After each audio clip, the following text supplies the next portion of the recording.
Commercial and public sector CIOs and CISOs are grappling with monumental demands to update their IT, integrate their platforms for true digital transformation, and do so more securely at scale.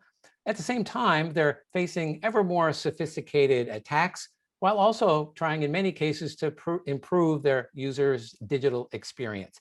I'm Wyatt Cash, and on behalf of CyberScoop, and here to talk about ways that enterprises can accomplish these goals faster and more effectively is Danny Connelly, Chief Information Security Officer for the Americas at Zscaler, and formerly Associate CISO at the Centers for Disease Control and Prevention, where he was responsible for cybersecurity operations. Danny, thank you so much for joining us today and sharing some of your thoughts with us. Good afternoon, Wyatt. Thank you so much for having me. Well, I think just to get started, give us your perspective as a CISO at a major, large-scale organization for all that you were juggling and probably the key pain points that you were dealing with to try to integrate platforms and improve the digital experience. Absolutely. There are so many capabilities that are required to have adequate security protections, especially if you're trying to stop today's threats. Those capabilities have to be implemented really at the endpoint, at the network, and email layers, and there's so many factors involved with that, and it becomes really complicated and complex for the cybersecurity professionals on the front lines to really manage those solutions and still respond to incidents and do their day job while supporting things like IT digital transformation or IT modernization, basically supporting the mission and supporting those cybersecurity capabilities at the same time really puts a strain on those frontline professionals. And I think, over time at CDC, we naturally kind of evolved because there was no other option. You can't just make a decision of, we can't stop investigating and responding to incidents, and we can't stop supporting the mission. So we really evolved over time to leverage cloud delivered cybersecurity solutions like Zscaler that really offloaded that management overhead from the frontline defenders, so they're no longer focused on managing boxes. They could focus on responding to incidents and really focusing their job. Well, let's dive down a little deeper on that. So as you said, all right, we need a better solution, a more integrated approach. What was on your requirements list for a vendor? And tell us a little bit about your journey to what Zscaler, for example, offered that you found compelling.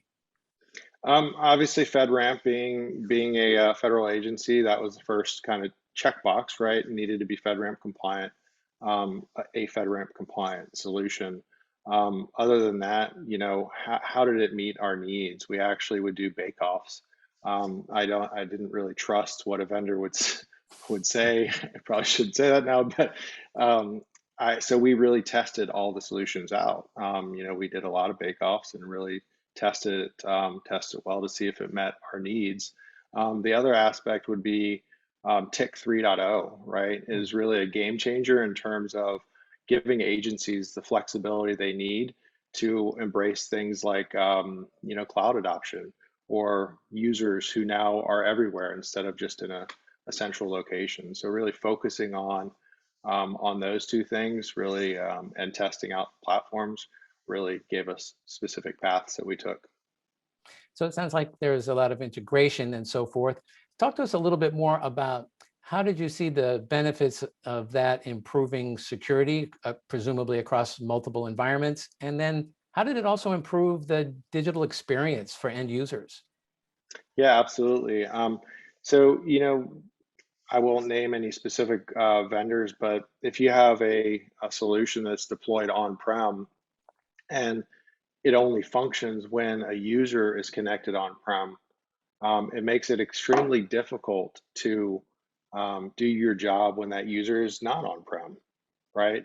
So by using cloud-delivered security solutions, we we had visibility and the same capability regardless where that user was. Could be, at home, internationally, it didn't matter anymore. We were able to function and do our job and didn't have to worry about what time of the day the user was going to be connected to the network.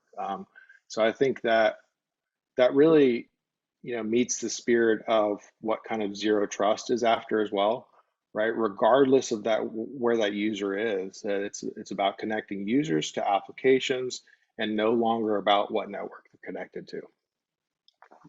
And just briefly, does using something like Zscaler allow you to um, federate data and censor information in a central location? Or does it also allow you to retire some of these many boxes and applications that you were wrestling with just trying to keep up with? Exactly. It really reduces the amount of on-prem infrastructure that's required to have security capabilities. I'll talk about SSL decryption or inspection, for example. Traditionally, when that is deployed on-prem in your outbound security stack, that is a large hit on a physical appliance. So, say there's a big uptick or large user increase, or increase in traffic volume, right? That puts an additional load on that appliance, and then you have to scale that appliance, which is very time consuming and difficult when you have to factor in all the other capabilities that depend on SSL decryption. So it's a lot of managing and maintaining boxes. So yes, absolutely. If you go to like Zscaler, internet access, that whole scaling happens automatically. You no longer have to worry about that. It happens in the cloud, right? And the user is no longer responsible, or the customer is no longer responsible for that. So I think that's one aspect that kind of opened our eyes.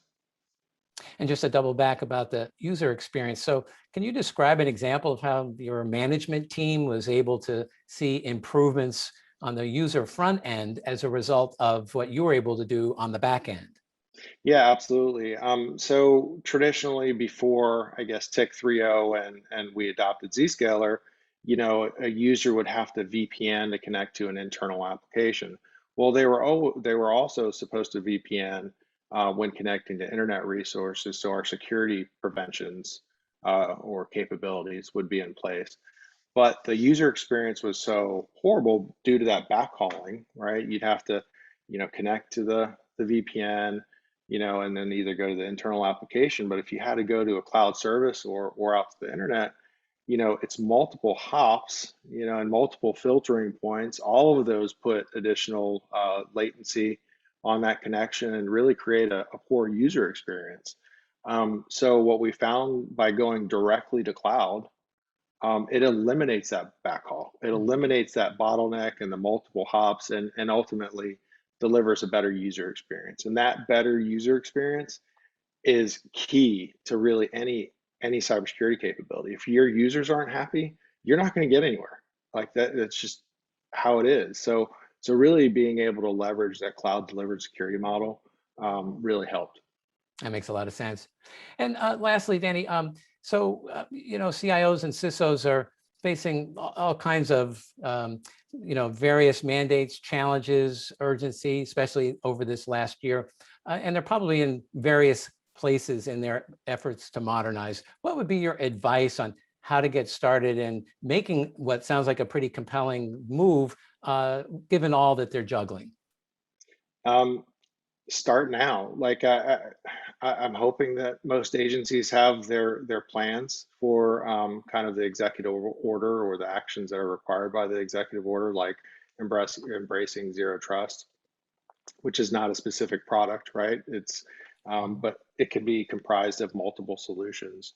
But I'm hoping that they have a plan in place. If they don't, start now, like test products out. It's so easy to stand up pilots of cloud delivered security solutions. There's no reason why those tests can't start right away. So I would just urge folks um, who I do feel for, because it's got to be chaos right now. Responding to evolving threats who are becoming more sophisticated over time, and all these planning activities going on puts a lot of extra stress on those CISOs, and they really need some relief. So delivering or using cloud-based security solutions, in my opinion, brings that relief. But ultimately, you have to start somewhere, and just start today. That would be my advice. Well, Danny Connelly, thank you so much for taking a few minutes here to kind of share your perspective, having moved from an agency now to a broader perspective on the commercial and public sector markets, and just some of the insights you've learned as a CISO. Really appreciate your joining us. Thank you, Wyatt. I appreciate your time.